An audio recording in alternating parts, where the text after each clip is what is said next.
All right, let's dive right into this explainer. Today, we are breaking down David Goggins' raw, absolutely unapologetic action guide for transforming your life when motivation completely fails you. We're looking at a concept called the dark room, and it's all about building absolute, unshakable discipline from the ground up. So tell me, do you suffer from what we call left behind syndrome? Let's be totally honest with ourselves here. You know the exact feeling. In less than 30 seconds of scrolling on your phone, your brain triggers this toxic comparison. You see everyone else winning, and it makes you feel like a total loser who has been left entirely behind in the race of life, while everyone else is standing right there on the peak. But here's the thing that shatters that whole illusion of the flawless Iron Man. Before all the fame and before the world records, David Goggins was a depressed, overweight exterminator. We're talking 135 kilograms, making just 25 bucks a night spraying for cockroaches, simply to survive. The highlight reel you see online is literally never the full story. To get us out of that left-behind trap, we're going to strictly break down this 5-part, actionable framework derived from his absolute darkest experiences. We'll cover the left-behind syndrome, entering the dark room, Principle 1, invisible growth, Principle 2, accountability mirror, and finally, Principle 3, the 40% rule. Okay, starting off with Section 1, the left-behind syndrome. Let's really look at the pain of feeling like you're fundamentally behind everyone else. You see, the illusion is that victory has 1,000 fathers, but defeat is an orphan. But the brutal truth? There is literally no ahead or behind because this is your own individual game. Comparing your gritty daily reality to someone else's perfectly curated highlight reel, that is a completely rigged competition, and it's one we absolutely need to stop playing today. Moving on to Section 2, entering the dark room. This brings us to the overarching philosophy of this whole transformation process. So, what exactly is the dark room? It's the isolated space where your absolute biggest battles happen.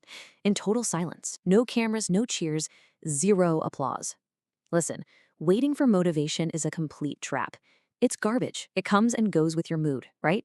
When you truly commit to the path, you stop waiting around for a good mood to hit, and you start building an absolute monster of discipline, entirely in the dark. That brings us to Section 3, Principle 1, invisible growth. Let's see how this actually builds your foundation. Invisible growth is that absolutely crucial development that happens way beneath the surface. Now, our brains evolved thousands of years ago to react instantly to visible surface threats, like, say, a lion running at you. And that is exactly why waiting for slow and visible personal growth feels so agonizingly painful. Your evolutionary brain basically panics because it can't immediately see the payoff of your hard work. To put that into perspective, think about the Chinese bamboo tree. It spends 5 whole invisible years building this massive, deep underground root system. You look at the surface, nothing's happening.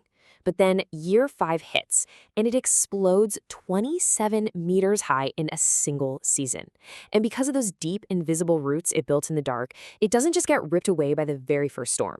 There is this quote by Carl Jung, "No tree can grow to heaven unless its roots reach down to hell."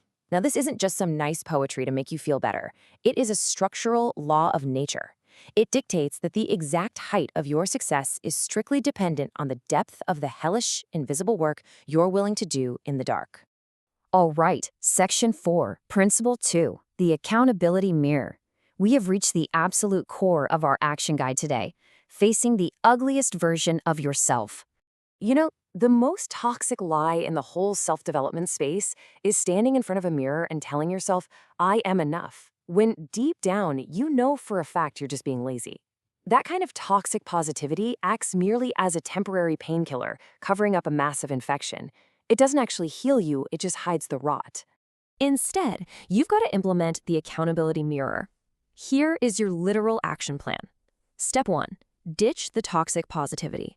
Step 2, speak the ugly weakness out loud. Step 3, write it down on a sticky note.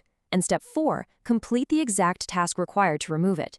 You're stripping away all the excuses, calling out your specific flaws, sticking them right there on the glass, and treating your mind not as some relaxing massage parlor, but as a surgery room without anesthesia.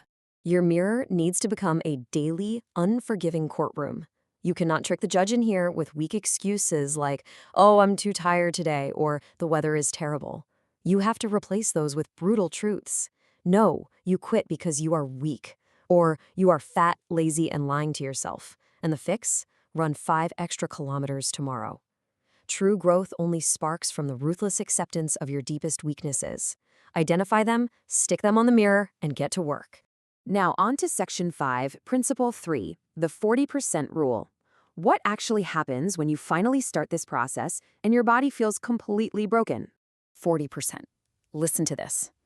David Goggins discovered a terrifying truth. Your brain is a professional liar designed solely for survival. So when you hit that massive wall and you feel completely physically dead, you are actually only at 40% of your true physical and mental capacity. Crazy, right?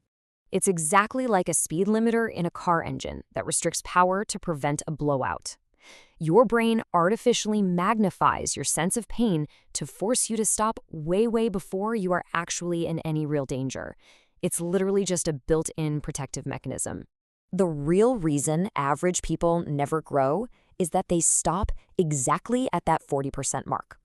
They mistakenly believe that this wall of fatigue is their ultimate final limit. And by stopping there, they leave a massive 60% of their potential completely untouched. Consider the ultimate proof of this, his 100-mile San Diego race. Going into this, Goggins had 0 prior preparation. He hits the 110-kilometer mark. His kidneys are actively failing. He literally has broken bones in his feet. He's urinating blood. Yet he shattered that mental speed limiter by refusing to surrender. And he actually finished the whole race. He proved, beyond a shadow of a doubt, that the wall of pain is actually the gateway to an entirely new world of power.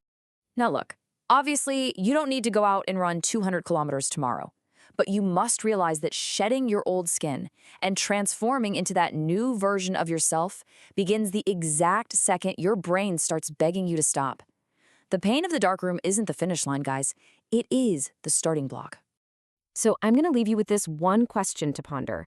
If you only ever discover your true strength by testing yourself in places where you have absolutely no choice but to try, what is the very first sticky note going on your accountability mirror tonight?